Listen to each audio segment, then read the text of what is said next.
आज का टॉपिक है constraint induced movement therapy. Constraint induced movement therapy is a pediatric neurorehabilitation approach used mainly in children with conditions such as cerebral palsy, especially hemiplegia, where the child uses one hand less than the other. इसमें क्या है कि जो unaffected stronger arm होता है उसको किसी gloves या किसी भी कोई भी चीज़ उसके ऊपर चढ़ा दें, उससे कवर कर दें। इसका पर्पज़ ये होता है जो अनअफेक्टेड हैंड है जब उसको आप ग्लव से कवर करेंगे तो उससे वो कोई एक्टिविटी नहीं कर सकेगा, और जो उसका अफेक्टेड हैंड है या जो वीकर हैंड है उसको आपने यूज़ करना है during a play and functional activities. क्योंकि नेचुरली अगर देखें तो ये हर एक की आदत है कि जब भी अगर आपके एक हैंड में थोड़ा सा भी पेन हो तो आप ऑटोमेटिकली दूसरा हैंड यूज़ करेंगे। तो सेम इसी तरह से तो ये हेमिप्लीजिया, ठीक है, जो वन साइडेड पैरालिसिस है, तो वहाँ पर ये टेक्निक बहुत इफ़ेक्टिव है कि जो सेरेब्रल पाल्सी जिसमें हेमिप्लीजिया है वहाँ पर CAMT के वहाँ पर आपने जो अफेक्टेड हैंड है उसको यूज़ करना है और अनअफेक्टेड हैंड को कवर कर लेना है ग्लव्स से। इस टेक्निक के गोल्स क्या हैं कि इंक्रीज़ करना है अफेक्टेड हैंड के यूज़ को, और इससे उसकी क्या होगी, reaching, grasping and manipulation of a things जो है वो इंक्रीज़ होगी।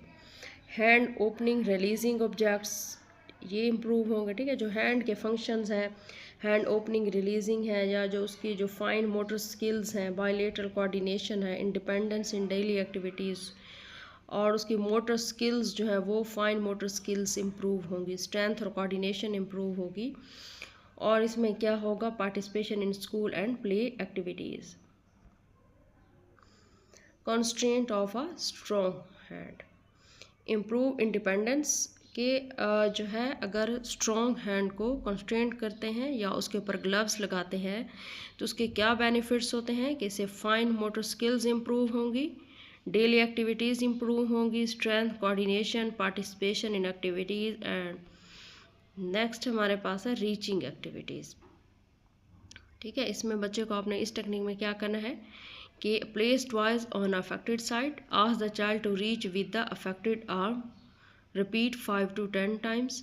ठीक है, बच्चे के सामने क्या करें, इसमें टॉय प्लेस करें और उसके अफेक्टेड साइड पे, तो वो अपने उस अफेक्टेड हैंड से ही उन टॉयज़ को एक जगह से उठाएगा और रखेगा। ठीक है, तो रीचिंग के वहाँ से जब रीचिंग एक्टिविटीज़ का क्या मकसद है कि टॉय जो उसके सामने प्लेस है वहाँ तक वो जो अपना हाथ लेके जाता है, तो ये उसकी क्या हेमिप्लीजिया है, इसमें यही है कि जो लिम्ब है वो मूव नहीं कर रहा होता। जब वो सामने वाली चीज़ की तरफ अपना हाथ लेके जाएगा तो इससे वहाँ पर मूवमेंट होगी।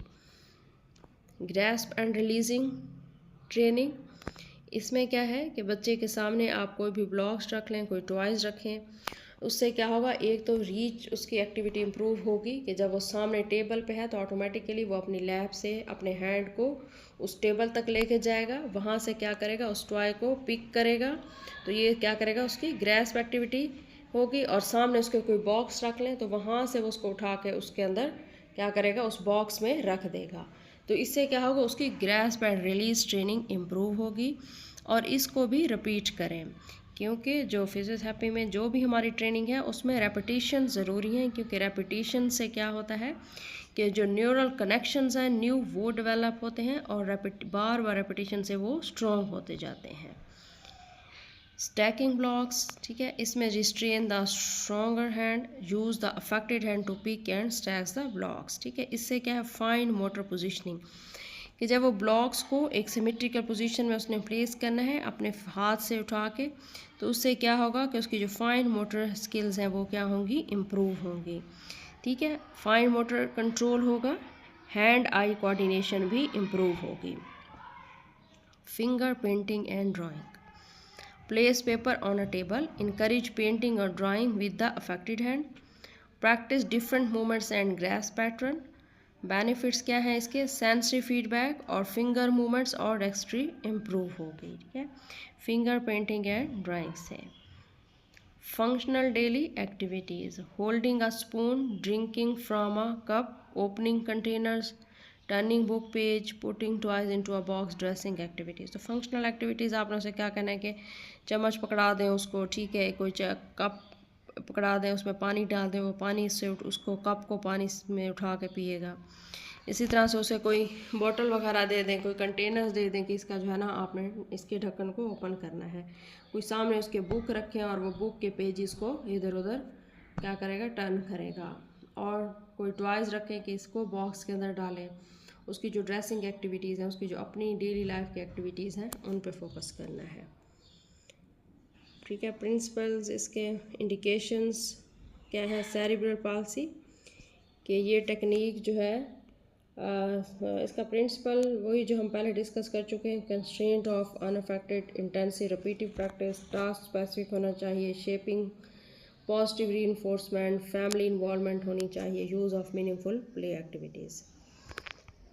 और इसमें हमारे पास जो सेरिब्रल इसकी इंडिकेशंस क्या है सेरिब्रल पाल्सी, स्पेशली जो हेमीप्लेजिक है, unilateral CP most common paediatric, ठीक है, stroke causing hemiparesis, traumatic brain injury with unilateral upper limb impairment, brachial plexus injury, selected case with residual movement, ठीक है, perinatal stroke resulting in hemiplegia, acquired brain injury with one-sided arm weakness, children with developmental disregard, learned non-use of the affected hand, patients with mild to moderate upper extremity impairment who can actively initiate some wrist and finger movements.